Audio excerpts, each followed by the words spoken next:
ओम जयंती मंगला काली भद्रकाली कपालिनी दुर्गा क्षमा शिवा धात्री माता स्वाहा स्वधा नमस्तुते। बंधुजनों, आज हम श्री दुर्गा सप्तशी माँ दुर्गा के दूसरे अध्याय की कथा सुनेंगे। देवताओं के तेज से देवी का प्रादुर्भाव और महिषासुर की सेना का वध। दूसरे अध्याय में इसकी कथा सुनेंगे। तो चलिए कथा शुरू करते हैं, पाठ शुरू करते हैं। इसे ध्यान से सुनिएगा और यदि आपने पहला पाठ नहीं सुना है तो उसे भी ज़रूर सुने। वो पहले अपलोड किया जा चुका है। तो बोलिए जय माता दी, जय माता दी, जय माता दी। ओम मध्यम चरित्र के विष्णु ऋषि महालक्ष्मी देवता उष्णिक छंद शाकंभरी शक्ति दुर्गा बीज वायु तत्व और यजुर्वेद स्वरूप हैं। श्री महालक्ष्मी की प्रसन्नता के लिए मध्य चरित्र के पाठ में इसका विनियोग है। मैं कमल के आसन पर बैठी हुई प्रसन्न मुख वाली महिषासुर मर्दिनी भगवती महालक्ष्मी का भजन करता हूँ, जो अपने हाथों में अक्षमाला, फरसा, गदा, बाण, वज्र, पद्म, धनुष, कुंडिका, दंड, शक्ति, खड़ग, ढाल, शंख, घंटा, मधुपात्र, शूल, पाश और चक्र धारण करती हैं। ऋषि कहते हैं, पूर्व काल में देवताओं और असुरों में पूरे वर्षों तक घोर संग्राम हुआ था। उसमें असुरों का स्वामी महिषासुर था और देवताओं के नायक इंद्र थे। उस युद्ध में देवताओं की सेना महाबली असुरों में परास्त हो गई। संपूर्ण देवताओं को जीतकर महिषासुर इंद्र बन बैठा। तब पराजित देवता प्रजापति ब्रह्मा जी को आगे करके उस स्थान पर गए जहाँ भगवान शंकर और विष्णु भगवान विराजमान थे। देवताओं ने महिषासुर पराक्रम तथा अपनी पराजय का यथावत वृत्तांत उन दोनों देवेश्वरों से विस्तार पूर्वक कह सुनाया। वे बोले, भगवान महिषासुर सूर्य, इंद्र, अग्नि, वायु, चंद्रमा, यम, वरुण तथा अन्य देवताओं के भी अधिकार छीनकर स्वयं ही सबका अधिष्ठाता बना बैठा है। उस दुरात्मा महिष ने समस्त देवताओं को स्वर्ग से निकाल दिया है। अब वे मनुष्यों की भांति पृथ्वी पर विचरते हैं। दैत्यों की यह सारी करतूत हमने आप लोगों से कह सुनाई। अब हम आपकी ही शरण में आए हैं, उसके वध का कोई उपाय सोचिए। इस प्रकार देवताओं के वचन सुनकर भगवान विष्णु और शिव ने दैत्यों पर बड़ा क्रोध किया। उनकी भौएं तन गईं और मुंह टेढ़ा हो गया। तब अत्यंत कोप में भरे हुए चक्रपाणी श्री विष्णु के मुख से एक महान तेज प्रकट हुआ। इसी प्रकार ब्रह्मा, शंकर तथा इंद्र आदि अन्य देवताओं के शरीर से भी बड़ा भारी तेज निकला। वह सब मिलकर एक हो गया। महान तेज का वह पुंज जाज्वल्यमान पर्वत सा जान पड़ा। देवताओं ने देखा, वहां उसकी ज्वालाएं संपूर्ण दिशाओं में व्याप्त हो रही थी। संपूर्ण देवताओं के शरीर से प्रकट हुए उस तेज की कहीं तुलना नहीं थी। एकत्रित होने पर वह एक नारी के रूप में परिणत हो गया और अपने प्रकाश से तीनों लोकों में व्याप्त जान पड़ा। भगवान शंकर का जो तेज था, उससे उस देवी का मुख प्रकट हुआ।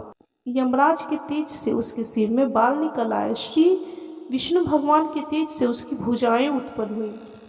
चंद्रमा के तेज से दोनों स्तनों का और इंद्र के तेज से मध्य भाग कटि प्रदेश का प्रादुर्भाव हुआ। वरुण के तेज से जंगा और पिंडली तथा पृथ्वी के तेज से नितंब भाग प्रकट हुआ। ब्रह्मा के तेज से दोनों चरण और सूर्य के तेज से उसकी अंगुलियां हुई। वसुओं के तेज से हाथों की अंगुलियां और कुबेर के तेज से नासिका प्रकट हुई। उसी देवी के दांत प्रजापति के तेज से और तीनों नेत्र अग्नि तेज से प्रकट हुए थे। उसकी भौएं संध्या के और कान वायु के तेज से उत्पन्न हुए थे। इस प्रकार अन्य देवताओं के तेज से भी उस कल्याणमयी देवी का आविर्भाव हुआ। तदंतर समस्त देवताओं के तेज पुंज से प्रकट हुई देवी को देखकर महिषासुर सताए हुए देवता बहुत प्रसन्न हुए। पिनाकधारी भगवान शंकर ने अपने शूल से एक शूल निकालकर उन्हें दिया। फिर भगवान विष्णु ने भी अपने चक्र से चक्र उत्पन्न करके भगवती को अर्पण किया। वरुण ने भी शंख भेंट किया। अग्नि उन्हें शक्ति दी और वायु धनुष तथा बाण से भरे हुए 2 तरकश प्रदान किए। सहस्त्र नेत्रों वाले देवराज इंद्र ने अपने वज्र से वज्र उत्पन्न करके दिया और एरावत हाथी से उतारकर एक घंटा भी प्रदान किया। यमराज ने कालदंड से दंड, वरुण ने पाश, प्रजापति ने स्फटिकाक्ष की माला तथा ब्रह्मा जी ने कमंडलू भेंट किया। सूर्य ने देवी समस्त रोमकूपों में अपनी किरणों का तेज भर दिया। काल ने उन्हें चमकती हुई ढाल और तलवार दी। क्षीर समुद्र ने उज्जवल हार तथा कभी जीर्ण न होने वाले दो दिव्य वस्त्र भेंट किए। साथ ही उन्होंने दिव्य चूड़ामणि, 2 कुंडल, कड़े, उज्ज्वल अर्धचंद्र, सब बाहुओं के लिए केयूर तथा दोनों चरणों के लिए निर्मल नुपुर, गले की सुंदर हंसली और अंगुलियों में पहनने के लिए रत्नों की बनी अंगूठियां भी दी। विश्वकर्मा ने उन्हें अत्यंत निर्मल फरसा भेंट किया। साथ ही अनेक प्रकार के अस्त्र और अभेद कवच दिए। इनके सिवा मस्तक और वक्ष स्थल पर धारण करने के लिए कभी न लाने वाले कमलों की मालाएं दी। जल्द ही ने उन्हें सुंदर कमल का फूल भेंट किया। हिमालय ने सवारी के लिए शीत तथा भांति भांति के रत्न अर्पित किए। धनाध्यक्ष कुबेर ने मधु से भरा पान पात्र दिया तथा संपूर्ण नागों के राजा शेष ने, जो इस पृथ्वी को धारण करते, उन्हें बहुमूल्य मणियों से विभूषित नागाहार भेंट किया। इसी प्रकार अन्य देवताओं ने भी आभूषण और अस्त्र शस्त्र देकर देवी का सम्मान किया। तत्पश्चात उन्होंने बारंबार अट्टहास पूर्वक उच्च स्वर से गर्जना की। उनके भयंकर नाद से संपूर्ण आकाश गूंज उठा। देवी का वह अत्यंत उच्च स्वर किया हुआ कहीं समा न सका। आकाश उसके सामने लघु प्रतीत होने लगा। उससे बड़े जोर की प्रतिध्वनि हुई, जिससे संपूर्ण विश्व में हलचल मच गई और समुद्र कांप उठे, पृथ्वी डोलने लगी और समस्त पर्वत हिलने लगे। उस समय देवताओं ने अत्यंत प्रसन्नता के साथ सिंहवाहिनी भवानी से कहा, देवी तुम्हारी जय हो। साथ ही महर्षियों ने भक्ति भाव से विनम्र होकर उनका स्तवन किया। संपूर्ण त्रिलोकी को क्षोभग्रस्त देख दैत्यगण अपनी समस्त सेना को कवच आदि से सुसज्जित कर हाथों में हथियार ले सहसा उठकर खड़े हो गए। उस समय महिषासुर ने बड़े क्रोध में आकर कहा, आह, यह क्या हो रहा है।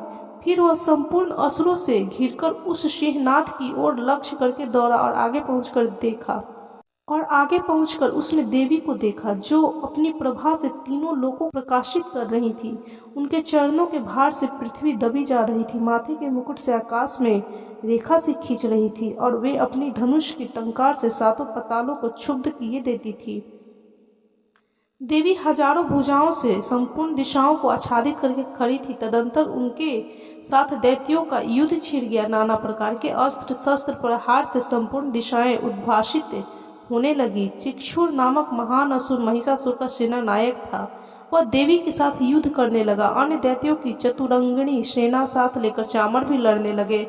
60,000 रथियों के साथ आकर उदग्र नामक महादैत्य लोहा लिया। 1 करोड़ रथियों के साथ लेकर महाहणु नामक दैत्य युद्ध करने लगा, जिसके रोए तलवार के समान तीखे थे। वह अशिलोमा नामक महादैत्य 5 करोड़ रथी सैनिकों सहित युद्ध में आ डटा। 60 लाख रथियों से घिरा हुआ बाष्फल नामक दैत्य भी उसी युद्ध भूमि में लड़ने लगा। परिवारित नामक राक्षस हाथी सवार और घुड़सवारों के अनेक दलों और तथा 1 करोड़ रथियों सेना लेकर युद्ध करने लगा। बिडाल नामक दैत्य 5 अरब रथियों से घिरकर लोहा लेने लगा। इनके अतिरिक्त और भी हजारों महादैत्य रथ, हाथी और घोड़ों की सेना साथ लेकर महादेवी के साथ युद्ध करने लगे। स्वयं महिषासुर उस रणभूमि में कोटि कोटि सहस्त्र रथ, हाथी और घोड़ों की सेना से घिरा हुआ खड़ा था। वे दैत्य देवी के साथ तोमर, भिंदीपाल, शक्ति, मूषल, खड्ग, परशु और पट्टिश आदि अस्त्र शस्त्रों का प्रहार करते हुए युद्ध कर रहे थे। कुछ दैत्यों ने उन पर शक्ति प्रहार किया, कुछ लोगों ने पाश फेंके तथा कुछ दूसरे दैत्यों ने खड्ग प्रहार करके देवी को मार डालने का उद्योग किया। देवी ने भी क्रोध में भरकर खेल खेल में ही अपने अस्त्र शस्त्रों की वर्षा करके दैत्यों के वे समस्त अस्त्र शस्त्र काट डाले। उनके मुख पर परिश्रम या थकावट का रंच मात्र भी चिन्हित नहीं था। देवता और ऋषि उनकी स्तुति करते थे और वे भगवती परमेश्वरी दैत्यों के शरीरों पर अस्त्र शस्त्र की वर्षा करती रही। देवी का वाहन सिंह भी क्रोध में भरकर गर्दन के बालों को हिलाता हुआ असुरों की सेना में इस प्रकार विचरने लगा।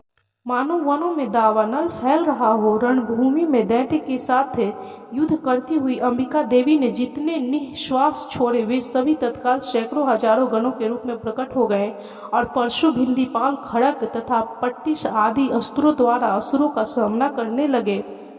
देवी की शक्ति से बढ़े हुए वे गण असुरों का नाश करते हुए नगाड़ा और शंख आदि बाजे बजाने लगे। उस संग्राम महोत्सव में कितने ही गण मृदंग बजा रहे थे। तदंतर देवी ने त्रिशूल से, गदा से, शक्ति की वर्षा से और खड़ग आदि से सैकड़ों महादैत्यों का संहार कर डाला। कितनों को घंटे के भयंकर नाद से मूर्छित करके मार गिराया। बहुतेरे दैत्यों को पास से बांधकर धरती पर घसीटा। कितने ही दैत्य उनकी तीखी तलवार मार से दो दो टुकड़े हो गए। कितने ही गदा की चोट से घायल हो धरती पर सो गए। कितने ही मूसल की मार से अत्यंत आहत होकर रक्त वमन करने लगे। कुछ दैत्य शूल से छाती फट जाने के कारण पृथ्वी पर ढेर हो गए। उस रणांगण में बाण समूहों की वृष्टि से कितने ही असुरों का कमर टूट गया। बाज की तरह झपटने वाले देवपिंडक दैत्यगण अपने प्राणों से हाथ धोने लगे। किन्हीं की बाहें छिन्न भिन्न हो गई, कितनी की गर्दनें कट गई। कितने ही दैत्यों के मस्तक कट कट कर गिरने लगे। कुछ लोगों के शरीर मध्य भाग में ही विदीर्ण हो गए। कितने ही महादैत्य जांघें कट जाने से पृथ्वी पर गिर पड़े। कितनों को ही देवी ने एक बाह, एक पैर और एक नेत्र वाले करके दो दो टुकड़ों में चीर डाला। कितने ही दैत्य मस्तक कट जाने पर भी गिरकर फिर उठ जाते और केवल धड़ के रूप में ही अच्छे अच्छे हथियार हाथ में ले देवी के साथ युद्ध करने लगते थे। दूसरे कुटुंब युद्ध के बाजों की लय पर नाचते थे। कितने ही बिना सिर के धड़ हाथों में खड़ग, शक्ति और रिष्टि लिए दौड़ते थे तथा दूसरे महादैत्य ठहरो ठहरो यह कहते हुए देवी को युद्ध के लिए ललकारते थे। जहां वह घोर संग्राम हुआ था वहां की धरती देवी के गिराए हुए रथ, हाथी, घोड़े और असुरों की लाशों से ऐसी पट गई थी कि वहां चलना फिरना असंभव हो गया था। दैत्यों की सेना में हाथी, घोड़े और असुरों के शरीर से इतनी अधिक मात्रा में रक्तपात हुआ था कि थोड़ी ही देर में वहां खून की बड़ी बड़ी नदियां बहने लगी। जगदम्बा ने असुरों की विशाल सेना को क्षण भर में नष्ट कर दिया। ठीक उसी तरह जैसे तृण और काठ के भारी ढेर को आग कुछ ही क्षणों में भस्म कर देती है और वह सिंह भी गर्दन के बालों को हिला हिलाकर जोर जोर से गर्जना करता हुआ दैत्यों के शरीर से मानो उनके प्राण चूने लेता था, वहां देवी के गणों के ने भी उन महादैत्यों के साथ ऐसा युद्ध किया जिससे आकाश में खड़े हुए देवता गण उन पर बहुत संतुष्ट हुए और फूल बरसाने लगे।